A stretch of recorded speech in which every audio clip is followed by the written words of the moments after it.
It is the evidence hard to gather in a part of the world largely cut off from outside view. Satellite images of Western Burma appear to show whole villages apparently burnt down, and dozens of people are feared dead after a week of violence. Most of the victims are believed to be Muslim Rohingyas, under attack from the majority Buddhist population. The latest violence flared in the west of the country, in Arakan state, where hundreds of thousands of Rohingyas live. Most of the clashes have taken place around the port of Chok Pyu.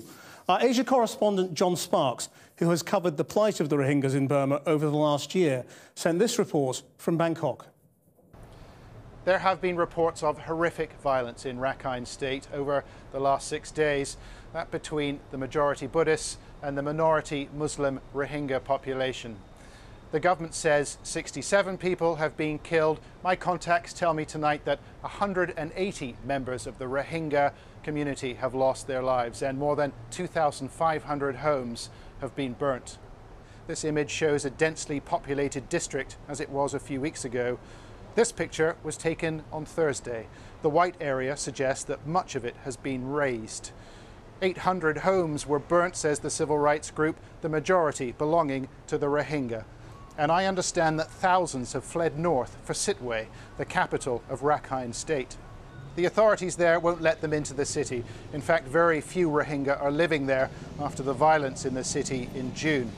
Instead, they've gone to a group of islands off the coast of Sittwe, and I'm told that 56 boats carrying 7,000 people from Chok Pyu arrived there with very little to eat and no medical supplies. And remember that the Rohingya are stateless. They don't have passports, and neighbouring countries like Bangladesh don't want them.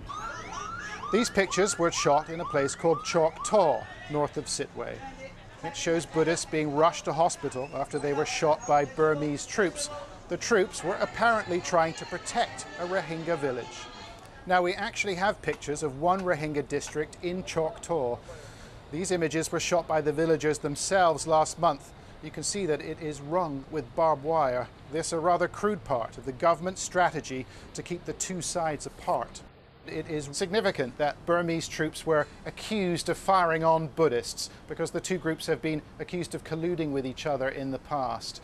But I think the military and the politicians, including Aung San Suu Kyi, are coming under massive pressure from the international community to stop the violence and to come up with a long-term solution to this problem. Because at the moment, it threatens to derail the entire reform process in Burma.